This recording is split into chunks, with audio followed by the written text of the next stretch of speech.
Oh, it's starting a new video again. Wow. It's video number 3. They will call citizens peacefully marching to the Capitol and breaking a few windows, and a few of those citizens getting killed by the police. Okay? So which direction was the violence going? Right? All right. I think 4 citizens of those were killed by police, if I heard the stories right. Okay. That's raunchy. 40 million slaves? Who cares? National leaders advocating for infanticide? Who cares?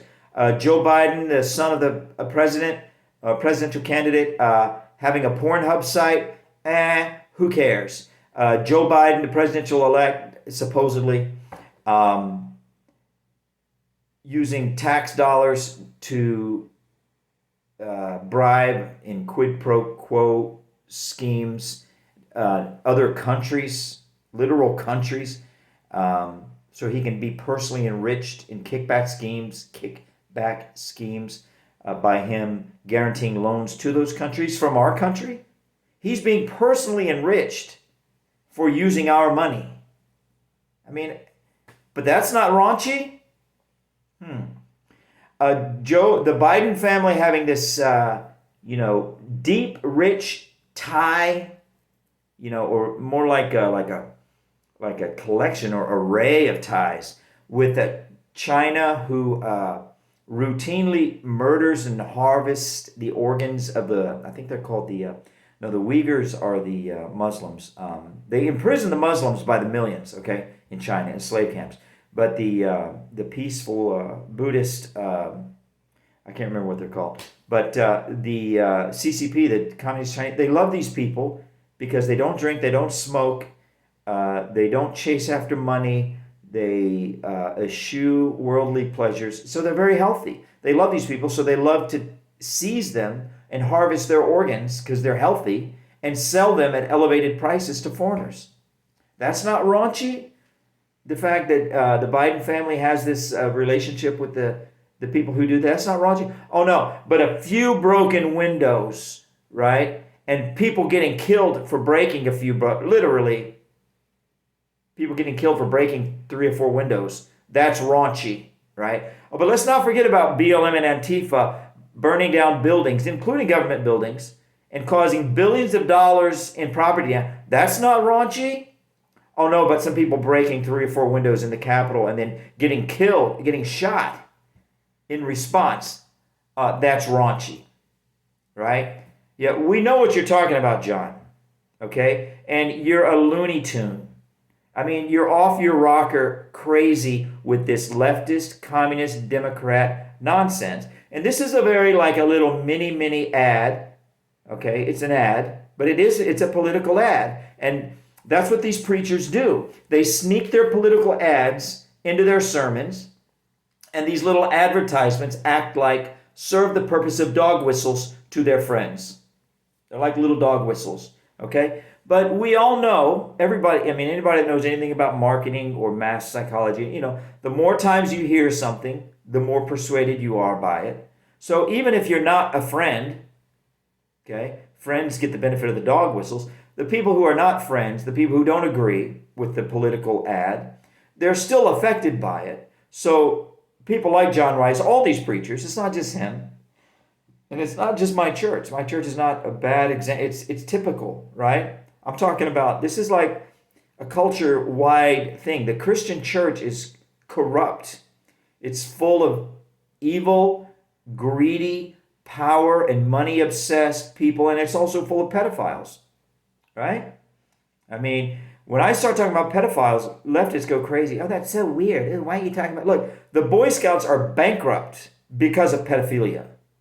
The Catholic Church, they'll never go bankrupt. They have ungodly amounts of money. But they've paid out billions and billions and billions of dollars for lawsuits because of pedophilia.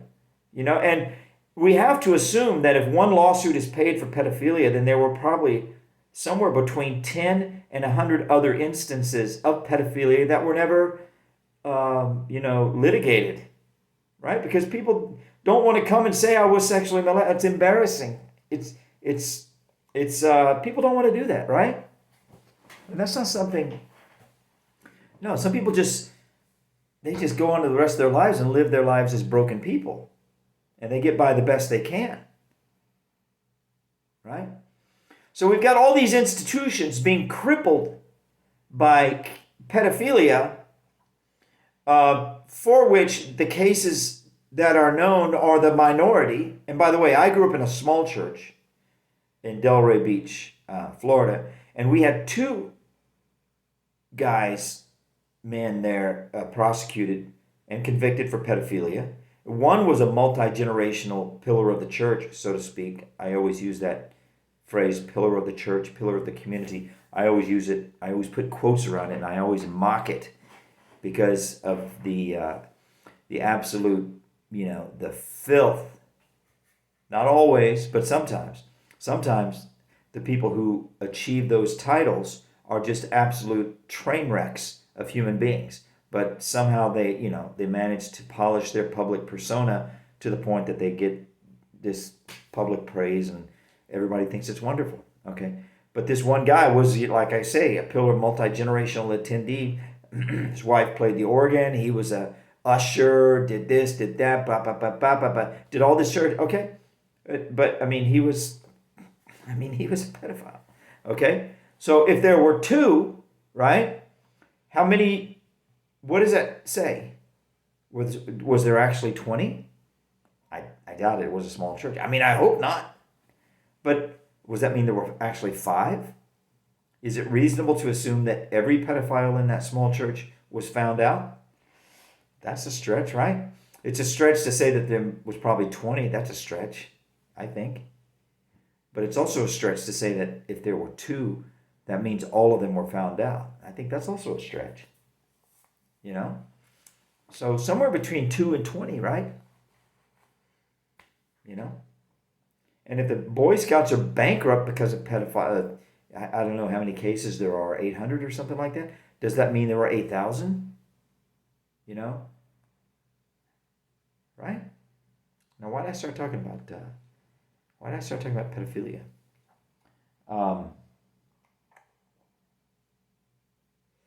I can't remember why I started talking about pedophilia. I apologize. Because I said the church is corrupt. That's why. So, so like I said, it's not that my church is a bad example. It's not that John Rice is especially bad, or Dr. Glenn Money. They're typical, right? They're typical. All this political jockeying, all this political advocacy, it's typical. Okay? But I'm talking about, like I said, God put me where I am, when I am, as I am, for a reason. And He didn't put me here for me to keep my mouth shut. He just didn't. He didn't make me to be the kind of person that keeps their mouth shut. That's not who I am. So He put me here. So He put me in this church. So I'm not going to go talk about some abstract church that I've never been to. I've been to Tim Whipple's church once, and I talked about it. And he got really mad and started accusing me of absurd and ridiculous things in private messages that were just ridiculous. Accusing me of saying things in Hebrew. I'm like, dude, I don't speak Hebrew. What are you even talking about? And I saw an advertisement for a Gulf Coast Community Church thing, about slavery. And I'm like, well, what about modern slavery? Why are you preachers so upset about slavery from 150 years ago when we have more slaves today than at any time? See, something is wrong, right? Something's twisted here. Preachers putting political ads in their sermons is twisted. There's something wrong there, right? Preachers not caring about national leaders advocating infanticide. Something is wrong. Something's wrong, man.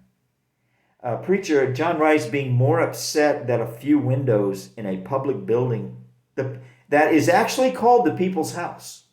That's what the House of Representatives and the Senate is referred to as. historically. It's the people's house. Okay?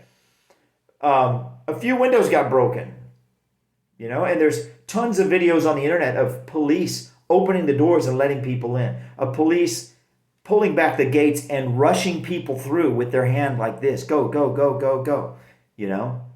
There's tons of stories of the fact that the Trump supporters didn't even go into the Capitol building of their own volition. They were goaded into entering.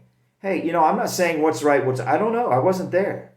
I was in Washington, but we left before this happened because we were freezing. It was cold. It was insane. It was so cold. It was unbelievable. And we were exhausted for, there were a few reasons we left. We left like about, I guess, 15 minutes before everybody started heading over there. I'm not sure how, 30 minutes, 15. I mean, we were dying. We weren't prepared for that, man. We're from Florida.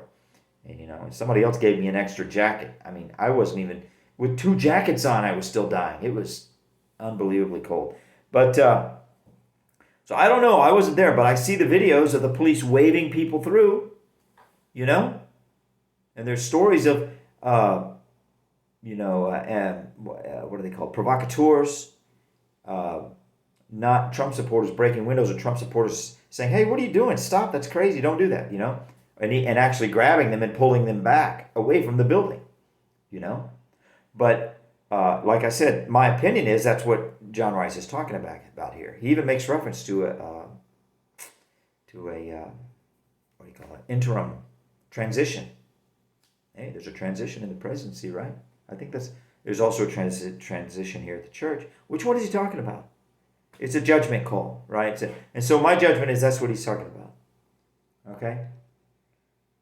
It's a dog whistle to all of his Democrat, communist, leftist friends.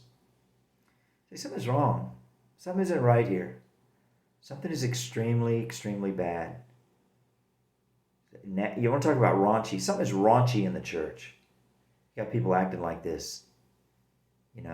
A satanic setting in the beginning, Amy Hobbs, with her satanic setting with the candles in the dark room and the melodramatic, passive-aggressive, the people that died. Hey, you know what, Amy? We don't all believe that nonsense. That's political garbage. And you want to start arguing about statistics? We'll be here until the end of the world debating statistics. Have you ever been in an argument about statistics before? They never end. They never, ever, ever end. Okay, and it's not just me, it's half the nation doesn't believe the political garbage you're promoting. Okay? And I know that some people probably died from COVID. Okay, I get that. But what does it mean? Does it mean they died from, is COVID even real? There's doctors who say COVID isn't even real. This whole thing is a political scam, in my opinion, and in the opinion of about 60 million other people. Now you can stand up there and pretend that we don't exist. Okay? You can pretend all day long that we don't exist. I don't know how that benefits you. You're cutting off half of the population. Don't you realize that's an insult to pretend that somebody doesn't exist? Something is wrong. I guess it's just politics. Politics is like a cancer. It's like a mildew. It just takes over everything, and it infiltrates the church, and it just takes over the whole church. John Rice, what did he say here? He said something about it's raunchy, and if we let it come into the church, dude, you bring it into the church. The leadership is the ones who bring it in. That's what I've been saying for the last 4 years. Keep your political garbage out of your sermons. Keep your political garbage and your seances with your candles in your dark rooms out of the church Sunday morning agenda. Okay? And if you want to bring it in, then bring it in fairly and admit that your point of view is not the only point of view that exists. Okay? Come to terms with the fact that there's 60 million people on your side and 60 million people on a different side. Your side is not the only side that exists. And if you can't do that, if you can't do that fairly, then just stop with the political nonsense altogether. Both options are equally good as far as I'm concerned. But frankly, I think the option of admitting that your point of view is not the only, I think that's too hard for you. I don't think you're capable of doing that. That's my opinion. I don't think you're capable. I don't think you're intellectually equipped. I don't think you're emotionally mature enough to do that. So the safest bet, in my opinion, is just to keep your politics out of the church altogether. That's not why, in any case, regardless, that's not why people go to church, to hear people give their own little political speeches and agendas and little demasking theatrical charades. That's not why we go to church.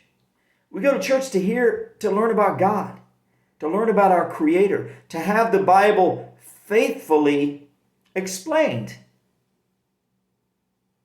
Okay? So that's it. This took 3 separate videos. Wow. Okay, thank you for listening. God bless you. It is January the 11th, 2021, 4:03 a.m. God bless you. Bye.